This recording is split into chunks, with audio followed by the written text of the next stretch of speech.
जय गुरु जी दोस्तों, जय श्री श्याम। और कैसा है आपका सबका दिन? बढ़िया, फर्स्ट क्लास। आज तो भाई दिल्ली में वोटिंग थी, हम वोट डाल के आए हैं। देखो, वोट डाल दी हमने अपना कर्तव्य, अपना फ़र्ज़ हमने पूरा कर लिया है।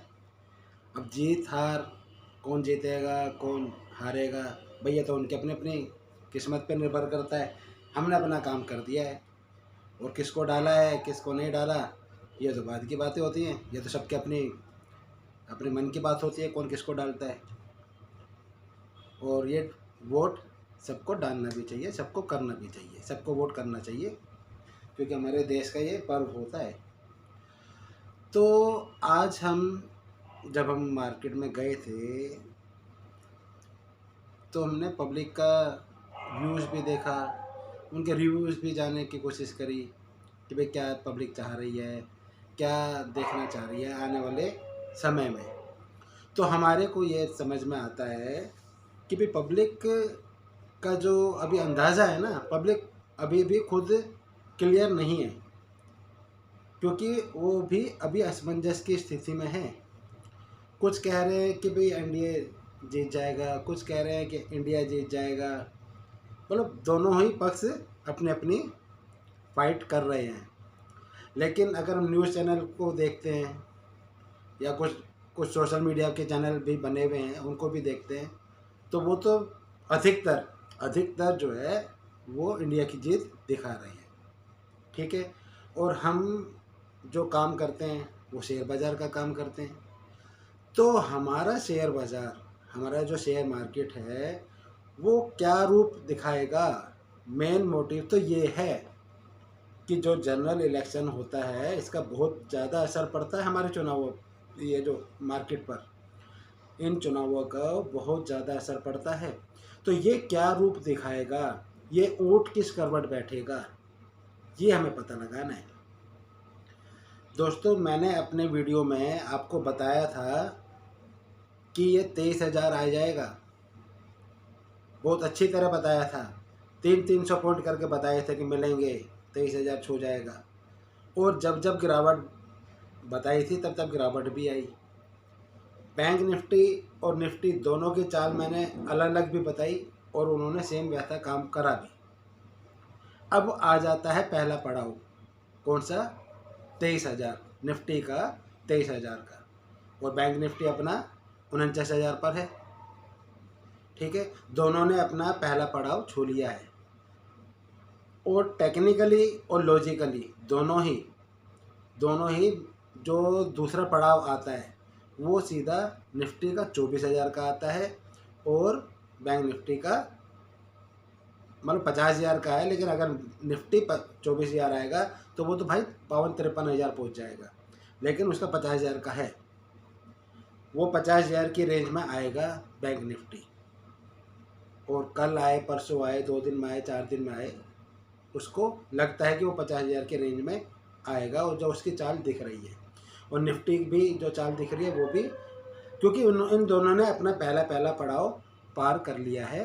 निफ्टी ने 23,000 का पड़ाव पार कर लिया है, और बैंक निफ्टी ने 49,000 का पड़ाव कर लिया है। लेकिन बैंक निफ्टी केवल 1,000 पॉइंट पीछे रह गया है। अगर बैंक निफ्टी भी 50,000 पूरा कर लेता तो दोनों के पहला पड़ाव पूरा हो जाता है। तो बैंक निफ्टी का 1,000 पॉइंट का गैप अभी रह रहा है। अब दोस्तों, मैं जो कहना चाह रहा हूँ, ये जो हमारा ऑप्शन कॉल पुट का जो डाटा निकल के आता है, मैंने उसको स्टडी करा, उसकी स्ट्रेटेजी में बनाता हूँ मैं। तो मैं उसके अकॉर्डिंग थोड़ा कंफ्यूज हो गया हूँ। मैंने आपको पहली वीडियो में भी बताया था, जब 22,500 पे बाज़ार था, तो मैंने उस दिन भी बताया था 23,000 आ जाएगा, और ये जो कॉल पुट है इसका प्रीमियम खाएगा। उस दिन प्रीमियम 950 का था, और आज का प्रीमियम जो है 800 का है, चेक कर लेगा। सेम एट द मनी का बाज़ार वहाँ से 500 पॉइंट ऊपर आ गया है, लेकिन एट द मनी का प्रीमियम 800 रुपये में मिल रहा है, 150 पॉइंट खा चुका है। और ऐसा ही करेगा। आज जो 23,000 की कॉल पुट मिल रही हैं, वो आगे देखोगे वो उसका भी प्रीमियम खाएगा, क्योंकि ये बेवकूफ़ नहीं है कि आपको जो जो कह रहे हैं सर्किट लगेगा, सर्किट का 4,500 पॉइंट लगेगा, तो भैया 400 रुपये में कोई माल नहीं देगा। सिंपल सी कैलकुलेशन है कि जिसको पता है कि 4,500 पॉइंट मिलेंगे, तो वो 4,500 पॉइंट का माल आपको 400 रुपये में क्यों देगा? पहले तो ये दिमाग लगाइए।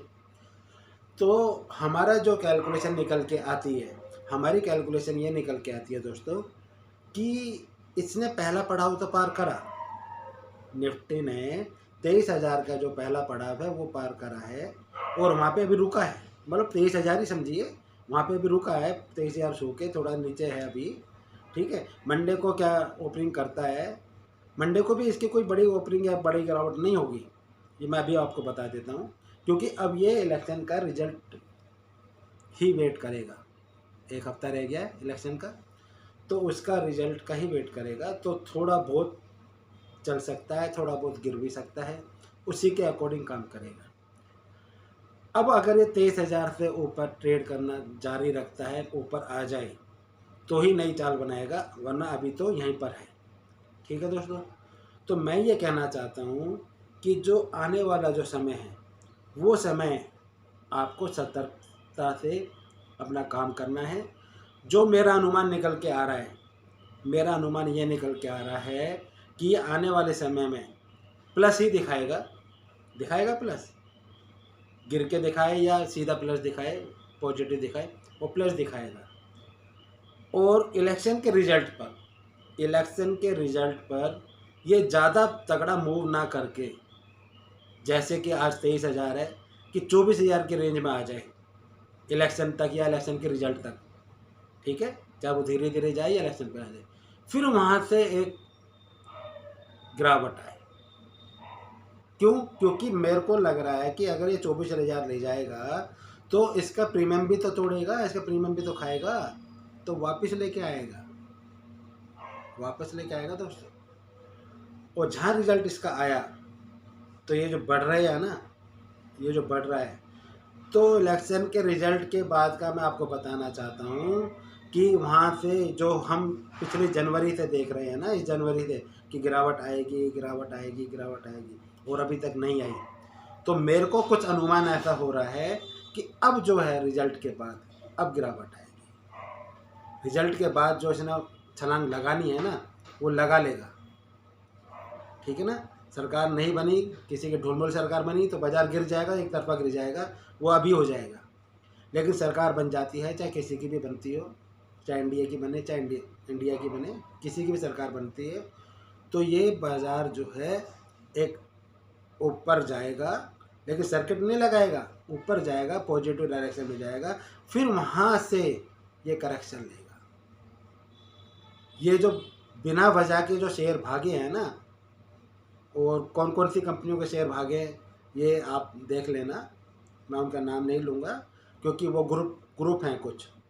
ठीक है, कुछ ग्रुप हैं कि जो बिना बात के भागे हैं, बिना वजह के भागे हैं, ऐसी कोई न्यूज़ नहीं है, कोई डाटा नहीं है, तो इतना बाज़ार भागने का कोई तुक ही नहीं है।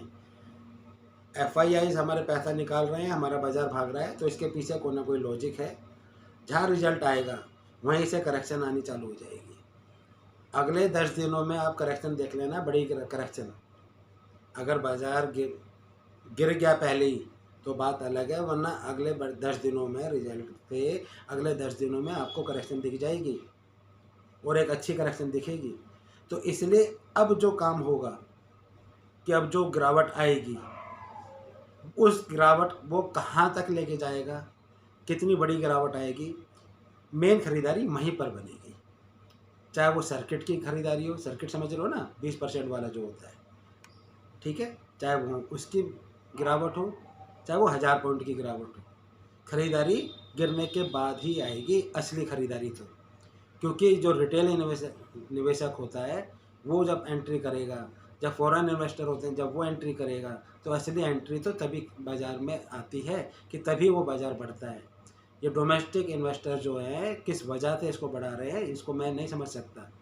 बिना वजह के बढ़ा रहे हैं, बिना तुक के बढ़ा रहे हैं, सामने इलेक्शन खड़ा है और इसको बाज़ार को रोके रखे। वो अगर बाज़ार उनके मन के मुताबिक नहीं आया तो दोस्तों इस चीज़ को सोच के चलो कि जिन कंपनियों के शेयर बढ़ रहे हैं, जिन्होंने बाज़ार को बढ़ा के रख रखा है, अगर बाज़ार का नतीजा उनके मन के मुताबिक नहीं आया तो जो लोग पैसा निकाल रहे हैं, चाहे वो हमारे FII हो या लोकल इन्वेस्टर हों, वो तो निकाल ही रहे हैं। जब वो अपना पैसा वापस निकालेंगे तो दोस्तों सर्किट नहीं, सर्किट पे सर्किट लगेंगे। अभी तो बात एक सर्किट की चल रही है कि सर्किट लग मारेगा बाजार, लेकिन मैं फिर कह रहा हूँ कि तब अगर बाजार उनके मन के मुताबिक नहीं आया तो सर्किट पे सर्किट, लोअर सर्किट मारेगा बाजार। आप कहोगे अब सर्किट लग गया खरीद लूँ, फिर तो बस दूसरे दिन फिर सर्किट लगेगा। यह सीधा सीधा आपको 2008 का जो परिणाम बाजार का था ना, वो पूरा का पूरा वही चार्ट दिखा देगा। वो सर्किट में सर्किट मारेगा, फिर रिकवर भी करेगा, डरने की बात नहीं, रिकवर भी करेगा, लेकिन सर्किट में सर्किट लगाएगा फिर। तो ये चीज़, ये जून का जो महीना है जो आने वाला है, बड़ा कठिनाइयों से भरा हुआ रहेगा। इसमें वॉलेटिलिटी भी बहुत ज़्यादा रहेगी, ये भी मैं बता दूँ। ये नहीं है कि बाजार गिर रहा है 1000 पॉइंट तो उस दिन क्या और भी गिर जाएगा। हो सकता है 1000 पॉइंट उस दिन कवर भी कर जाए, या 2000 पॉइंट ऊपर भाग गया है तो हो सकता है 2000 पॉइंट माइनस भी आ जाए, तो फ्लैट बंद हो जाए, तो वॉलेटिलिटी भी रहेगी। इस जून के अंदर आप काम सतर्कता से करें और हिसाब से करें, और बाज़ार की डायरेक्शन भी अब कुछ काम नहीं करेगी। अब तो केवल रिजल्ट के नतीजे काम करेंगे कि वो क्या काम कर रहे हैं। उसके 10 दिन का ये असर रहेगा ही रहेगा। अगर उनके मन के मुताबिक सरकार बन जाती है, मिनिस्टर्स बन जाते हैं, तो वो काम उसके अकॉर्डिंग होगा। ठीक है दोस्तों, ये चीज़ आज मैंने बतानी थी कि आने वाले समय में क्या हो सकता है, इसके अनुसार आप काम करें। फिर मिलते हैं अपनी नई वीडियो में। अभी इन दिनों मैं थोड़ा व्यस्त हूँ क्योंकि चुनाव के चक्कर में आना जाना पड़ता है, तो वीडियो नहीं बन पा रही मेरी, उसके लिए माफ़ी चाहता हूँ। थोड़ा सा रूटीन बन जाएगा, फिर डेली वीडियो आएंगी और डेली ही बाज़ार के बारे में बताया करेंगे। ठीक है दोस्तों, जय गुरु जी, जय श्री राम।